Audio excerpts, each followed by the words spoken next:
I already decided, although I look fabulous today, and although this is the culmination of 7 years of a journey to become a distinguished Toastmaster in the organization, I will be handing this out in a minute, and I want you guys to come along on this journey with me.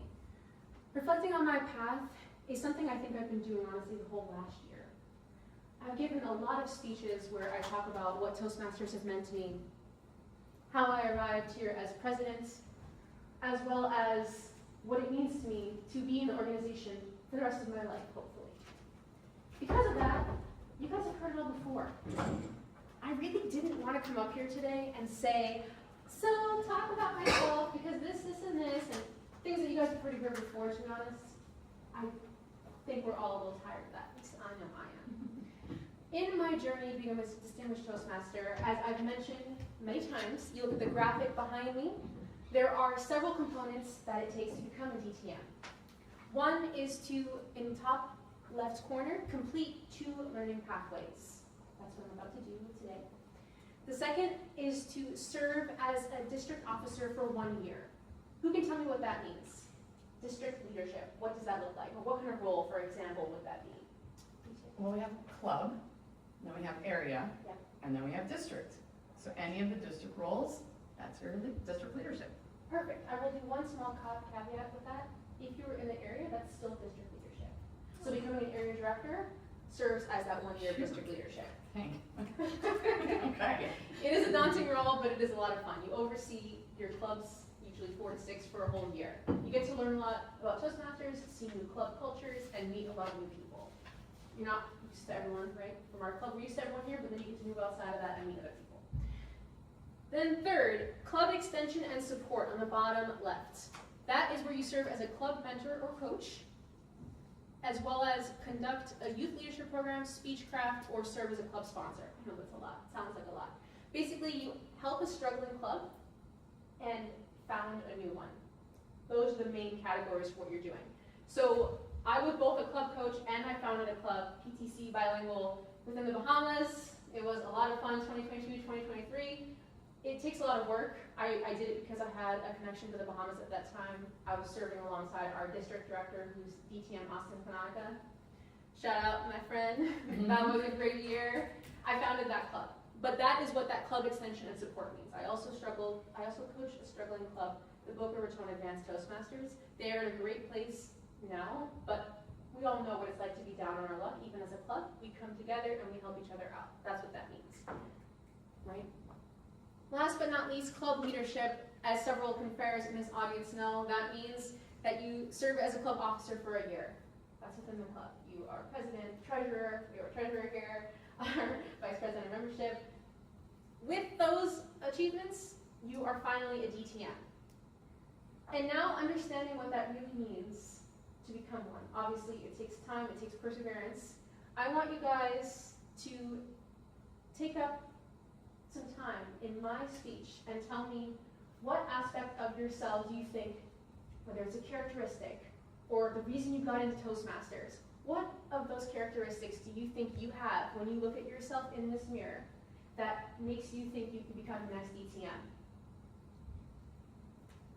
You are a DTM, but I'm going to have you tell us what made you think that you could be a DTM. Was it a characteristic? Was it a... Well, I'm such a great planner. I had planned it all out and I was like, oh, I can get this done. I just need exactly 1.25 years to get all of it done with a little vacation in there and I should be able to finish it. And that's what I did. And I got it done. Awesome. When did you become a DTM? What year? Sorry, I'm just gonna make that up. 2019. No idea, I'm so sorry. No worries. That you're definitely, we know you are a planner, you're a great organizer, everything, so we absolutely see that. That's wonderful. How about you, VPM Lily? Well, I really like community building. Okay. So I think that's my strength, and I love this club. I've been here for a while, and I think it really takes that continuity to maintain a club and to hopefully become a DTM one time. Awesome. Yes. You definitely are a future DTM. We know that. You've been dedicated and you embody all of the characteristics. How about you, Yifan? To become a DTM, what do you see when you look at yourself? not there yet, but loyalty, I'd say. Loyalty, okay. Why do you need to have loyalty to become a DTM in your eyes? Loyalty is also like commitment and continuously dedicating yourself to one instead of not like many things. Perfect, yeah, perseverance, determination, all of those things. We absolutely can see that you're already such a skilled speaker and you're dedicated to becoming better. That's wonderful to hear, thank you. How about you, my friend, Vice President of Education? What do you see when you look at yourself? I think consistent. You're So- consistent, yeah? Consistent to show up, Mm. to improve yourself, and to contribute to the club. Wonderful. Yeah, definitely takes a DTM to do that. Whether or not you actually have the title, showing up every week or most weeks is what gets you to DTM. You can't just half commit to this and expect to do all these achievements. How about you, my friend AJ? So for getting to DTM, yeah, I always echo what Toastmaster Swan says. You really need to commit to the path. You need to put all your energy towards it. You need to make time for it. It has to be something that you prioritize. Absolutely. You see that in yourself? Unfortunately, I do not. 'Cause I have too many other competing priorities. But it's a very noble goal for those that actually commit to it. And I admire anyone that actually takes it all the way to the finish line. It's not an easy journey for sure. Sure. And I would argue that you don't have that. He is a member of several clubs, which means he contributes intellectually, his time, his energy to several organizations, several clubs. I think that that's really admirable because how many of us feel tired after coming to one meeting? He has the energy and the love for the organization to do it several times over. I think that you're already a DTM, my friend.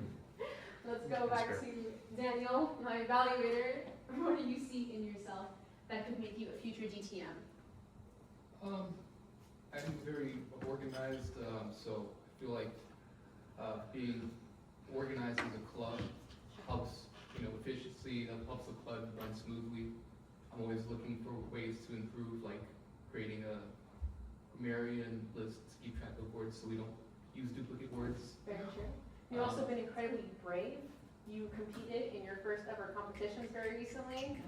That was really awesome. You got up to the area level and you competed without having had much experience in Toastmasters. Bravery is 100% a part of becoming a DTM because you need to take yourself outside of your comfort zone again and again. Yeah, I like to have objective feedback, and I think competition is a good way to get that. Absolutely. You look at it very rationally and that's still bravery. Yeah, pass it on to Owen, please. Well, you, my friend, you're new to the organization, but... Will you repeat the question for me, please? Yeah, so when you look at yourself in that mirror, what characteristics do you think you have that would allow you to pursue a DTM or to become a DTM one day? I love learning. I love getting better at stuff and seeing myself get better, my own progress, and as well as helping others. So I could see myself getting better at communicating and then becoming a leader to help others. Wonderful. Definitely very obvious to us all here because you're committed to speaking and you bring so much lightness and levity to your speeches. You're doing a great job. Definitely a future DTM. You're welcome. Ahmad, my friend. I'm going to call you out. You haven't given a formal speech yet, but...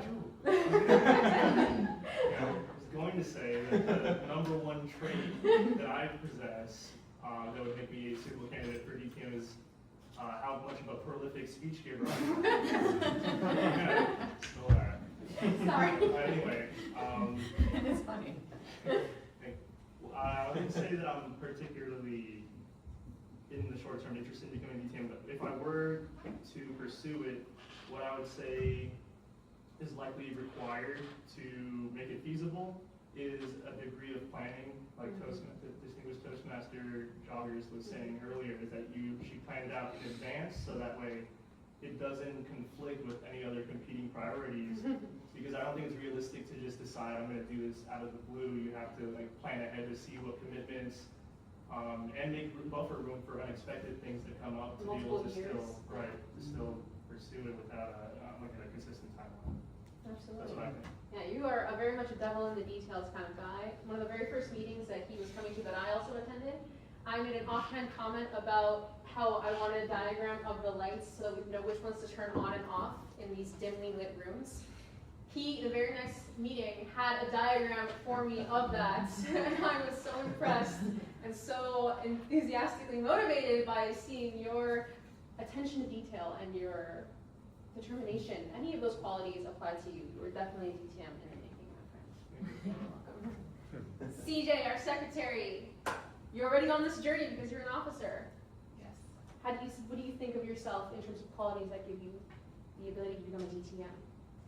For me, it's dedication and drive to do it. It's also, to think of me doing it, it's kind of scary because it looks really hard. Yeah. And I'm already like, I've only been a Toastmaster for like a year now, and I'm still trying to overcome my shyness and my introvertedness.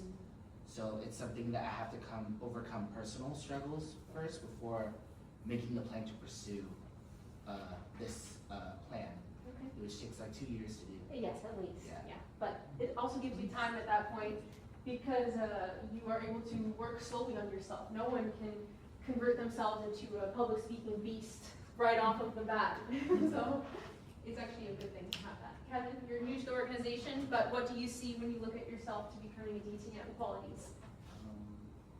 Perseverance. Perseverance, yeah. Perseverance, and as Owen said, we want to better myself, not only myself, but those around as well. All those around you as well. That's wonderful. Leading by example. That's definitely a DTM in the making. RJ, what do you see when you look at yourself? Well, I haven't actually thought much about the DTM thing because I'm more focused on trying to find time to do speeches. So, Sure. doesn't need to keep it short. I just need to find a way to make more time in my life to make more speeches and stuff. So, Thank you. You're also another very detail-oriented guy. Your evaluations are always excellent, as well as the tabletop. Anything you put your mind to, you always bring a lot of quality, my friend. Go ahead, T. You previously mentioned bravery. Yes. So the drive or the curiosity and bravery together, and the goal of helping Yes, and personal growth. absolutely. Altruistic intentions are a big part of becoming a DTM. I am very close to my end of my speech, my friends, but thank you so much for giving me your attention, your energy on this journey, and thank you for sharing. I hope to see you all up here one day being that DTM. That is a wrap, my friends. Yay.